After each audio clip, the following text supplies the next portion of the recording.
Bonjour et bienvenue dans cette vidéo. Je vais vous présenter l'actualité du Barça aujourd'hui, en ce samedi 8 avril 2023. Si vous êtes nouveau sur la chaîne, ici je parle généralement de l'actualité du Barça. Donc n'hésite pas à t'abonner, et appuyer sur le bouton j'aime pour me soutenir.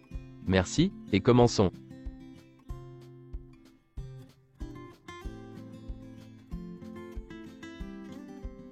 Pablo Torre espère que le Barça remportera le championnat de la Liga le plus rapidement possible, afin qu'il puisse jouer plus de minutes. Si le Barça reste inviolé face à Gérone, Ter Stegen obtiendra le prix Zamora, à 10 journées de la fin de la Liga.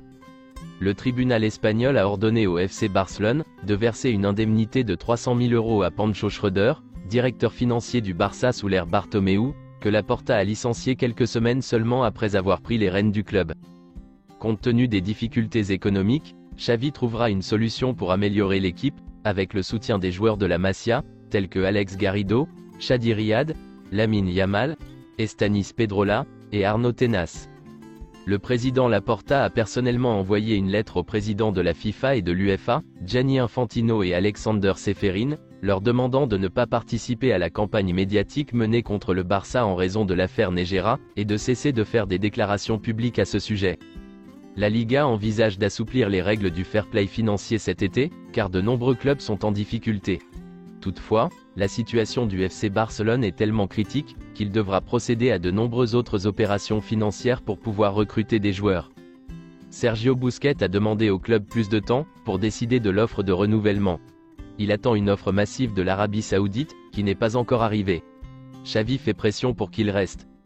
Le FC Barcelone envisage de proposer à Jordi Alba un renouvellement de contrat, assorti d'un report et d'une réduction de salaire, ce qui contribuerait au fair play financier. Robert Lewandowski commence à semer le doute en interne. Malgré ses 17 buts, le Polonais peine à être décisif dans les grands rendez-vous, et son salaire pourrait rapidement devenir un problème pour les Blaugrana. En effet, Lewandowski dispose d'un salaire évolutif qui augmentera chaque année, jusqu'à la fin de son contrat en juin 2026. De quoi mettre en péril la santé financière du club, déjà dans la zone rouge du fair play financier. Selon les informations de AS et du Mundo Deportivo, l'avenir de Robert Lewandowski au Barça est désormais très incertain, d'autant que le club ne lâche pas la pépite Vitor Roque, âgé de 18 ans. Le Brésilien est estimé à près de 40 millions d'euros, mais son entourage pense que l'Atlético Paranaense serait prêt à négocier un accord avec des paiements différés, et des versements échelonnés pour un prix total plus élevé. Matteo Almani et Jordi Cruyff rencontrent le père et les agents de Vitor Roque. Ils leur ont expliqué la situation financière difficile du club.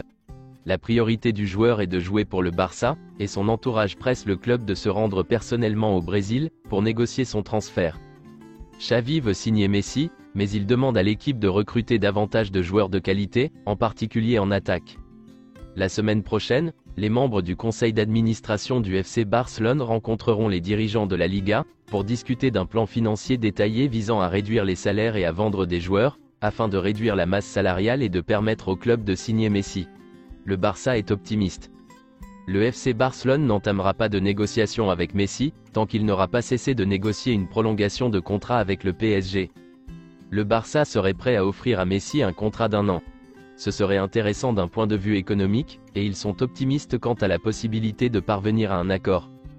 Léo Messi considère Ousmane Dembélé comme un joueur très talentueux et rusé. Ils avaient déjà une très bonne relation dans le vestiaire, et Messi a toujours soutenu Ousmane lors de ses blessures.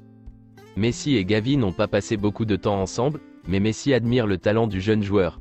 Il a d'ailleurs voté pour Gavi en tant que lauréat du prix Copa. Lionel Messi ne tarit pas d'éloges sur les capacités défensives de Ronald Araujo.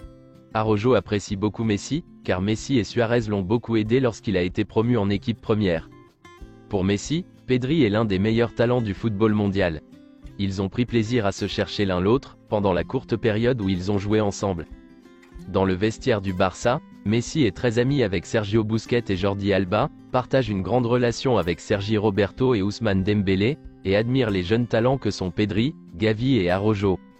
La Ligue saoudienne n'est pas très optimiste quant à la possibilité de signer Léo Messi, comme elle l'a fait avec Cristiano Ronaldo. L'argent n'est pas tout pour Messi. Selon les bookmakers anglais, le FC Barcelone est l'équipe la plus susceptible de recruter Léo Messi pour la saison prochaine, devant Al Hilal et l'Inter Miami.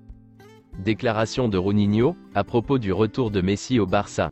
Le retour de Messi à Barcelone serait mieux que d'aller jouer un derby contre Cristiano Ronaldo en Arabie Saoudite. Avec tout le respect que je dois à la Ligue saoudienne, la meilleure option pour Messi est de revenir à Barcelone. Messi a tout gagné. Mais le temps presse pour tout le monde. Je pense que la meilleure chose à faire est de revenir à Barcelone, mais d'une manière différente. Il devrait revenir avec son cœur, avec un discours passionnant pour les fans, et un contrat adapté à la situation du club. C'est tout pour aujourd'hui, et merci d'avoir suivi la vidéo. Mettez un j'aime si la vidéo vous a plu, et n'hésitez pas à vous abonner, pour ne pas manquer les prochaines vidéos. Merci et à bientôt.